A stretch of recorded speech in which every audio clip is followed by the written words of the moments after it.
Welcome to the MasterMind Library. This is a new podcast where Monday through Friday, um, let's go live on Instagram.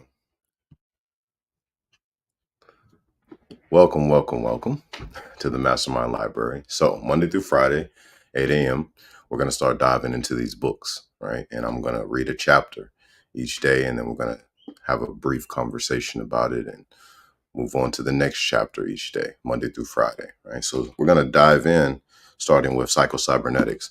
And for those who don't have it, I have the digital copy that I'm going to put on the screen. And and I'll try to follow along in the digital copy while I'm reading the physical copy. So today we're going to go over the PreFace, and then we'll go into the introduction or chapter 1 on tomorrow. The secret of using this book to change your life. Discovery of the self-image represents a breakthrough in psychology and the field of creative personality. The significance of the self-image has been recognized for more than a decade. So let's go to the PreFace on here. There we go. All right. The significance of the self-image has been recognized for more than a decade, yet there has been little written about it. Curiously enough, this is not because self-image psychology has not worked, but because it has worked so amazingly well. As one of my colleagues expressed it, I am reluctant to publish my findings, especially for the lay public, because if I presented some of my case histories and described the rather amazing and spectacular improvements in personality, I would be accused of exaggerating or trying to start a cult, or both. I too felt the same sort of reluctance. Any book I might write on the subject would be sure to be regarded as somewhat unorthodox by some of my colleagues for several reasons. In the first place, it is somewhat unorthodox for a plastic surgeon to write a book on psychology. In the second place, it will probably be regarded in some quarters as even more unorthodox to go outside the tight little dogma, the closed system of the science of psychology, and seek answers concerning human behavior in the fields of physics, anatomy, and the new science of cybernetics. My answer is that any good plastic surgeon is and must be a psychologist, whether he would have it so or not. When you change a man's face, you almost invariably change his future, change his physical image, and nearly always you change the man, his personality, his behavior, and sometimes even his basic talents and abilities. So let's go to the next page. Beauty is more than skin deep. A plastic surgeon does not simply alter a man's face. He alters the man's inner self. The incisions he makes are more than skin deep. They frequently cut deep into the psyche as well. I decided a long time ago that this is an awesome responsibility and that I owe it to my patients and to myself to know something about what I am doing. No responsible MD would attempt to perform extensive plastic surgery without specialized knowledge and training. Just so, I feel that if changing a man's face is going to change the inner man as well, I have a responsibility to acquire specialized knowledge in that field also. Failures that led to success. In a previous book written some 20 years ago, New Faces, New Futures, I published a more or less collection of case histories where plastic surgery, and particularly facial plastic surgery, had opened the door to a new life for many people. That book told of the amazing changes that often occur quite suddenly and dramatically in a person's personality when you change his face. I was elated at my successes in this respect. But, like Sir Humphrey Davy, I learned more from my failures than from my successes. Some patients showed no change in personality after surgery.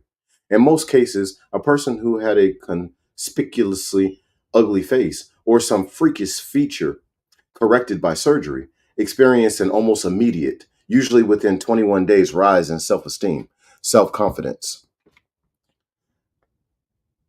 But in some cases, the patient continued to feel inadequate and experience feelings of inferiority. In short, these failures continued to feel, act, and behave just as if they had had an ugly face. This indicated to me that reconstruction of the physical image itself was not the real key to changes in personality. There was something else, which was usually influenced by facial surgery, but sometimes not. When this something else was reconstructed, the person himself changed. When this something else was not reconstructed, the person himself remained the same, although his physical features might be radically different. The face of personality.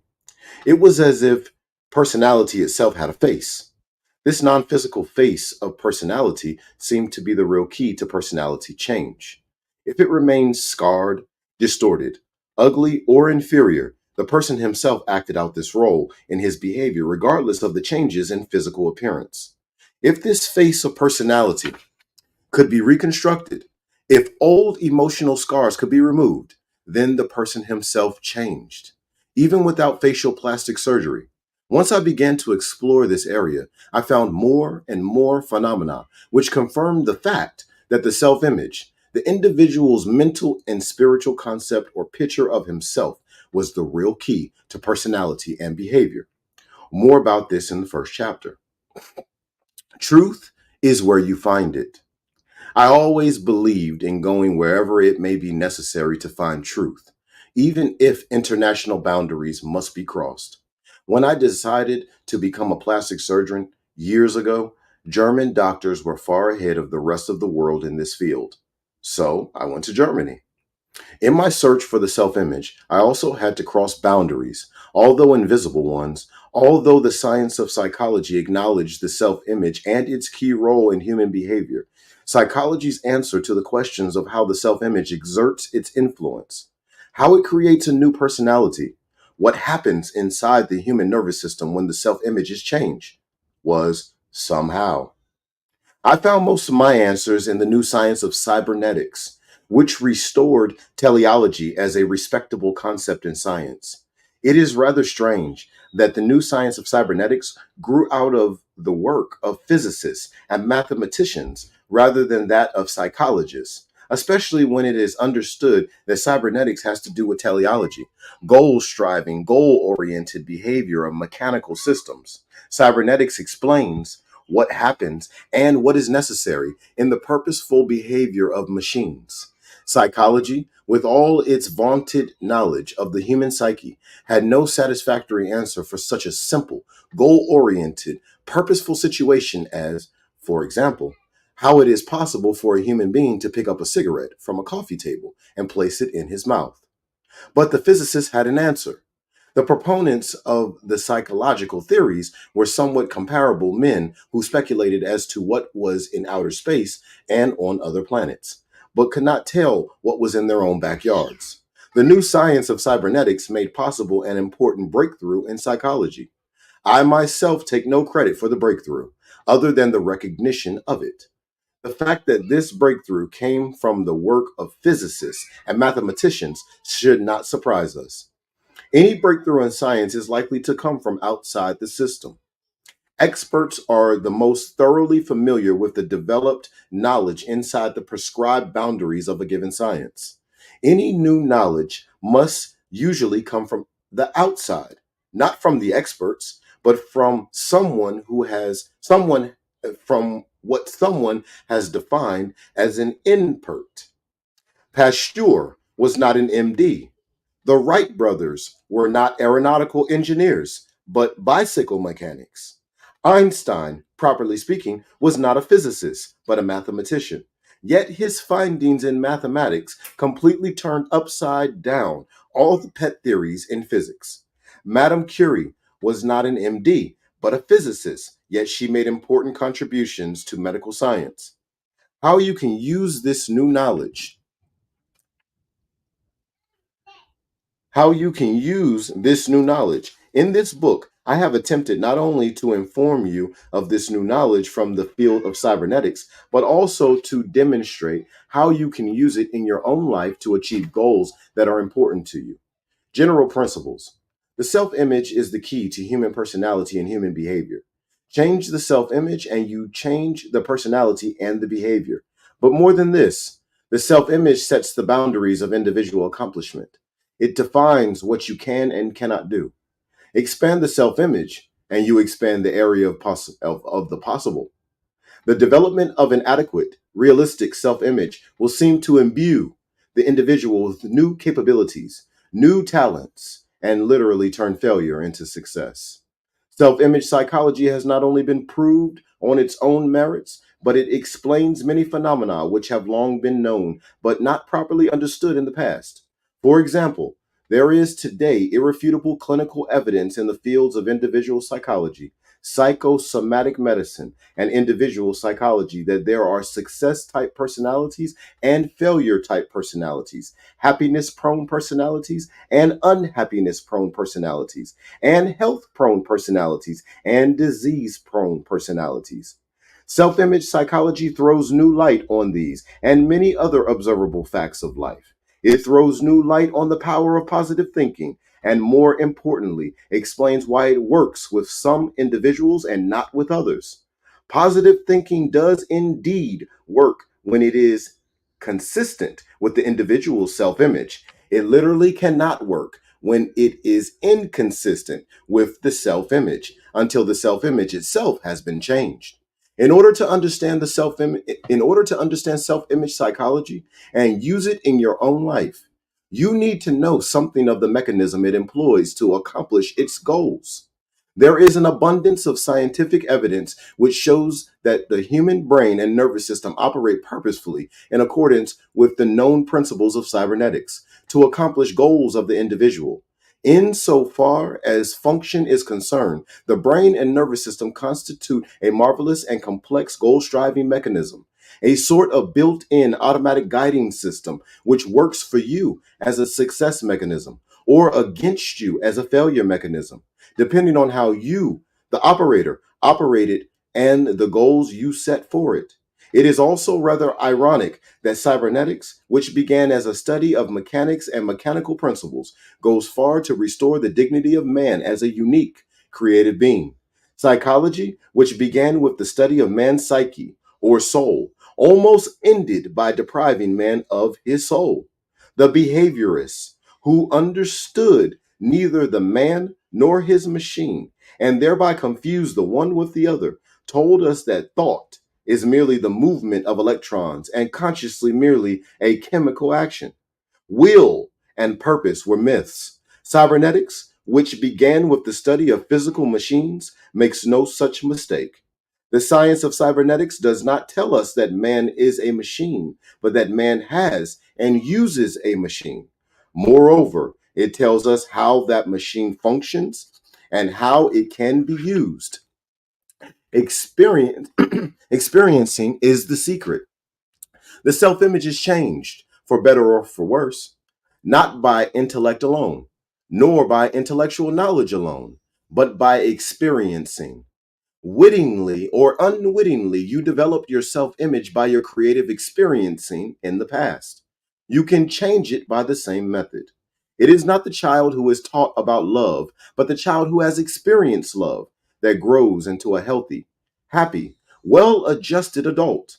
Our present state of self confidence and poise is the result of what we have experienced rather than what we have learned intellectually. Self image psychology also bridges the gap and resolves apparent conflicts between the various therapeutic methods used today. It furnishes a common denominator for direct and indirect counseling, clinical psychology, psychoanalysis, and even auto-suggestion. All in one way or another use creative experiencing to build a better self-image. Regardless of theories, this is what really happens. For example, in the therapeutic situation employed by the psychoanalytical school, the analyst never criticizes, disapproves, or moralizes, is never shocked as the patient pours out his fears, his shames, his guilt feelings, and his bad thoughts. For perhaps the first time in his life, the patient experiences acceptance as a human being. He feels that his self has some worth and dignity, and he comes to accept himself and to conceive of his self in new terms. Science discovers synthetic experience. Another discovery, this time in the field of experimental and clinical psychology, enables us to use experiencing as a direct and controlled method of changing the self image. Actual real life experience can be a hard, ruthless teacher. Throw a man in water over his head, and experience may teach him to swim. The same experience may cause another man to drown. The Army makes a man out of many young boys, but there is no doubting that Army experience also makes many psychoneurotics. For centuries, it has been recognized that nothing succeeds like success. We learn to function successfully by experiencing success. Memories of past successes act as built in stored information, which gives us self confidence for the present task. But how can a person draw upon memories of past successful experiences when he has experienced only failure? His plight is somewhat comparable to the young man who cannot secure a job because he has no experience, and cannot acquire experience because he cannot get a job. This dilemma was solved by another important discovery, which, for all practical purposes, allows us to synthesize experience, to literally create experience and control it in the laboratory of our minds. Experimental and clinical psychologists have proved beyond a shadow of a doubt that the human nervous system cannot tell the difference between an actual experience and an experience imagined vividly and in detail. Although this may appear to be a rather extravagant statement, in this book we will examine some controlled laboratory experiments where this type of synthetic experience has been used in very practical ways to improve skill in dart throwing and shooting basketball goals. We will see it at work in the lives of individuals who have used it to improve their skill in public speaking, overcome fear of the dentist, develop social poise, develop self confidence, sell more goods, become more proficient in chess, and in practically every other conceivable type of situation where experience is recognized to bring success. We will take a look at an amazing experiment in which two prominent doctors arranged things so that neurotics could experience normally and thereby cured them. Perhaps most of all, we will learn how chronically unhappy people have learned to enjoy life by experiencing happiness. The secret of using this book to change your life. This book has been designed not merely to be read, but to be experienced. You can acquire information from reading a book, but to experience, you must creatively respond to information. Acquiring information itself is passive, experiencing is active. When you experience, something happens inside your nervous system and your midbrain. New engrams and neural patterns are recorded in the gray matter of your brain. This book has been designed to force you literally to experience. Tailor made, prefabricated case histories have been kept intentionally to a minimum. Instead, you are asked to furnish your own case histories by exercising imagination and memory. I have not supplied summaries at the end of each chapter. Instead, you are asked to jot down the most important points which appeal to you as key points which should be remembered. You will digest the information in this book better if you do your own analysis and summation of the chapters. Finally, you will find throughout the book certain things to do and certain practice exercises which you are asked to perform. These exercises are simple and easy to perform, but they must be done regularly if you are to derive maximum benefit from them. Reserve judgment for 21 days. Do not allow yourself to become discouraged if nothing seems to happen when you set about practicing the various techniques outlined in this book for changing your self image. Instead, reserve judgment and go on practicing for a minimum period of 21 days. It usually requires a minimum of about 21 days to affect any perceptible change in a mental image. Following plastic surgery, it takes about 21 days for the average patient to get used to his new face. When an arm or leg is amputated, the phantom limb persists for about 21 days. People must live in a new house for about 3 weeks before it begins to seem like home.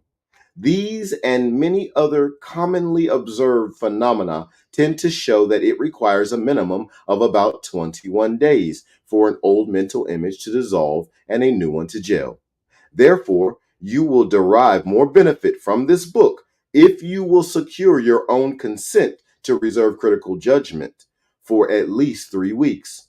During this time, do not continually be looking over your shoulder, so to speak, or trying to measure your progress. During these 21 days, do not argue intellectually with the ideas presented. Do not debate with yourself as to whether they will work or not. Perform the exercises even if they seem impractical to you. Persist in playing your new role, in thinking of yourself in new terms, even if you seem to yourself to be somewhat hypocritical in doing so.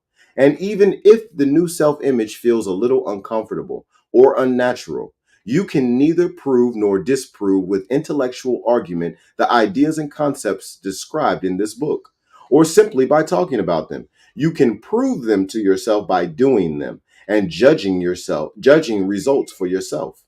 I am only asking that you reserve critical judgment and analytical argument for 21 days so that you will give yourself a fair chance to prove or disprove their validity in your own life. The building of an adequate self image is something that should continue throughout a lifetime. Admittedly, you cannot accomplish a lifetime of growth in 3 weeks' time, but you can experience improvement within 3 weeks' time. And sometimes the improvement is quite dramatic. What is success? Since I use the words success and successful throughout this book, I think it is important at the outset that I define those terms. As I use it, success has nothing to do with prestige symbols, but with creative accomplishment. Rightly speaking, no man should attempt to be a success, but every man can and should attempt to be successful.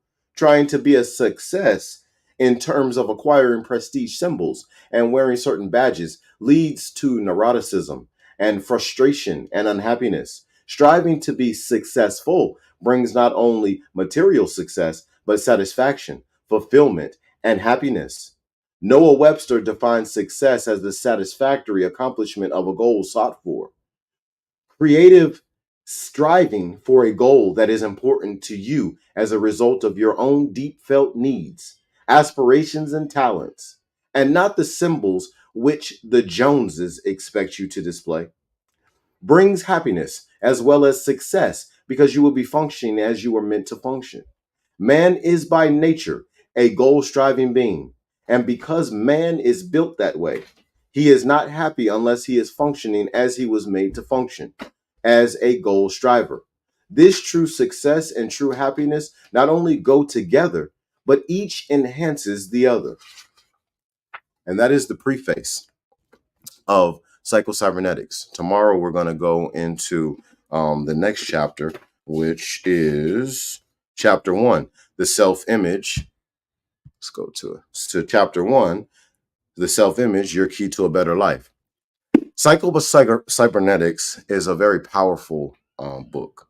It's written by a plastic surgeon who uncovered for the Western world the concept of the self-image.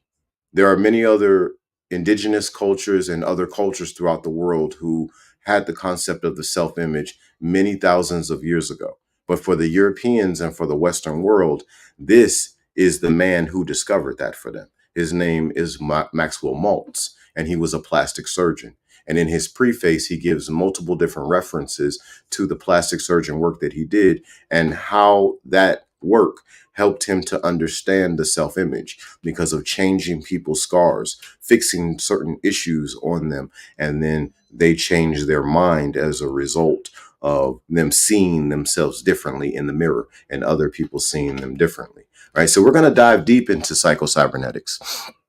As you can see, we've got the list of chapters up here on the screen, right? And it's 15 chapters. So that's 15 days, right? So for the next 3 weeks, we're going to be going through each chapter, right? I'm going to read the chapter out loud, and then I'll give a small measure on the chapter thereafter.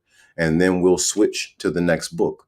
And we're going to keep going through all of the books so that everyone out there can have access to this material, right? Because this material is very important. And it's not just access to this material, it's access to Thinking Rich by Napoleon Hill. It's access to Metu Neter by Ra-Un Nefer Amen. It's also access to The Art of War by Sun Tzu. It's also access to the 48 Laws of Power by Robert Greene. It's also access to The Ultimate Sales Machine by Chet Holmes. And the list goes on and on and on and on and on. We're not going to stop. We're going to grow together. This is the new Reading Rainbow. This is the new Mr. Rogers, right? We've got to grow in melanation together. And our young leaders like myself and those younger, maybe those around my age, we've got to step up and we've got to carry this baton of leadership to lead melanation and group economics. And we're going to start with these books and these varying materials out here, these doctrines that have truth and some that don't have truth. We're going to go through all of them and we're going to discern truth. We're going to learn how to discern properly absolute truth and how to properly discern relative truth. There is absolute truth in this book, and there are relative truths in this book. And every other book that we're going to read is going to have those as well. And we are going to identify those so that we can achieve everlasting life more abundantly in the spirit, mental, and physical realms in real time. I am not talking about us getting this when we go to heaven, when we die. I'm talking about us having heaven on earth right now and stepping out of hell on earth because of applying knowledge that works. So I thank every single one of you for showing up today and listening to the MasterMind Library. We're going to be going through a lot of different material, and I guarantee if you choose to listen to this broadcast, you are going to be uplifted. You are going to find the answer to disease. You are going to find the answer to socioeconomics. You are going to find the answer to knowing thyself. You are going to find the answer, period, of universal consciousness. We are going to dive deep into all of that. And we are going to go to some of the most revered authors that this planet has ever seen, that this planet has ever experienced. We're going to look at what they wrote, and we're going to take those things, take those ideas and those doctrines through the 7 principles of self-mastery: mentalism, vibration, correspondence, rhythm, cause and effect, polarity, and gender. We're going to take it through those, and we're going to make sure that this information is sound. And we're going to learn how to apply these informations to take us to the next level. So I really appreciate every single one of y'all. And today, just so y'all can see again the cover, all right, we're reading from Psycho Cybernetics, written by Maxwell Maltz. All right, really great author from the mid 20th century. I believe he may have even started writing this book in the early 20th century and completed it in the closer to the mid 20th century. All right, but thank y'all again. Y'all be blessed, and I'll catch y'all tomorrow, 8 a.m. Let's go.